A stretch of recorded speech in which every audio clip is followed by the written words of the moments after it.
संविधान लोकशाहीवादी जनसंघटना समन्वय समिती अमरावती जिल्ह्याच्या वतीने देशाची राजधानी दिल्ली येथील जंतर मंतर मैदानावर सुरू असलेल्या विद्यार्थी युवकांच्या आंदोलनाला जाहीर पाठिंबा देत पंतप्रधान नरेंद्र मोदी यांना जिल्हाधिकाऱ्यांमार्फत निवेदन सादर करण्यात आले।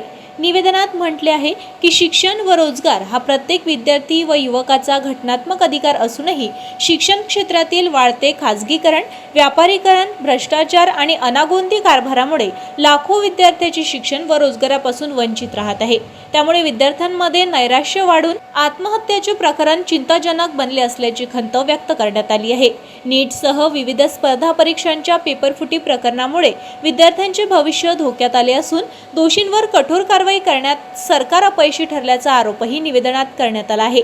या पार्श्वभूमीवर दिल्लीतील आंदोलनाला पाठिंबा देत केंद्र सरकारने तातडीने विद्यार्थी युवकांच्या न्याय मागण्यांची दखल घ्यावी अशी मागणी करण्यात आली आहे। यामध्ये प्रमुख मागण्या नीटसह सर्व पेपरफुटी प्रकरणातील दोषींवर कठोर कारवाई करावी, आत्महत्या केलेल्या विद्यार्थ्यांच्या कुटुंबियांना न्याय व योग्य मदत द्यावी, शिक्षण क्षेत्रातील भ्रष्टाचार व अनागोंदी कारभाराची नैतिक जबाबदारी स्वीकारून केंद्रीय शिक्षण मंत्री धर्मेंद्र प्रधान यांनी राजीनामा द्यावा।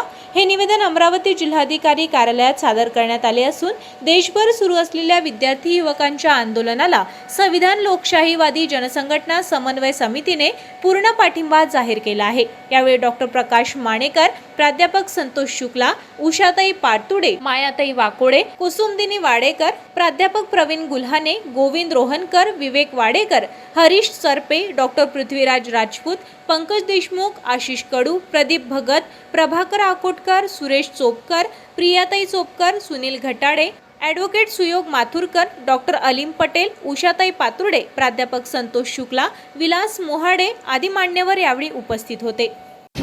साध्या पेपर फुटीसाठी विद्यार्थ्यांना आंदोलन करावं लागतं आणि या आंदोलनाकडे सरकारचं जाणीवपूर्वक दुर्लक्ष आहे। सोनम वांगचुक सारखा विज्ञानवादी आणि सायंटिस्ट या देशामध्ये जो उपोषणाला बसतो आणि जबरदस्तीने त्याचं उपोषण सोडवण्याचा जो प्रयत्न केला आहे आणि ज्या पद्धतीने त्याला नेलेलं आहे त्यांना सगळ्यांना, आणि आताची परिस्थिती तर फार भयंकर आहे जी मेनस्ट्रीम मीडियावर कुठेच दाखवली जात नाही आहे। अशी परिस्थिती, गंभीर अवस्था जी आहे त्या गंभीर अवस्थेकडे, विद्यार्थ्यांच्या प्रश्नांकडे जातीने लक्ष द्यावं यासाठी आम्ही या ठिकाणी जमलेलो आहोत। आम्ही सगळेजण जे दिल्लीमध्ये जंतर मंतरवर सोनम वांगचुक सरांनी विद्यार्थ्यांसाठी ते शिक्षणाच्या मुद्द्यावर उपोषण, शांततापूर्ण उपोषण सुरू केलेलं आहे आणि जे सुरू आहे त्याला सरकार काही संवाद करत नाही आहे। लोकशाहीमध्ये संवाद हा खूप महत्त्वाचा मुद्दा असतो। जो पण उपोषणाला बसतो संवाद झाला पाहिजे, त्याच्या मागण्या ऐकल्या तरी पाहिजे। तर आम्ही सगळे आज याच्यासाठी झालो आहे की जो नीट पेपरफुटीमध्ये 20 विद्यार्थ्यांना जीव गमवावा लागला, तर कुठेतरी सरकारची जबाबदारी, अकाउंटेबिलिटी ही निश्चित झाली पाहिजे।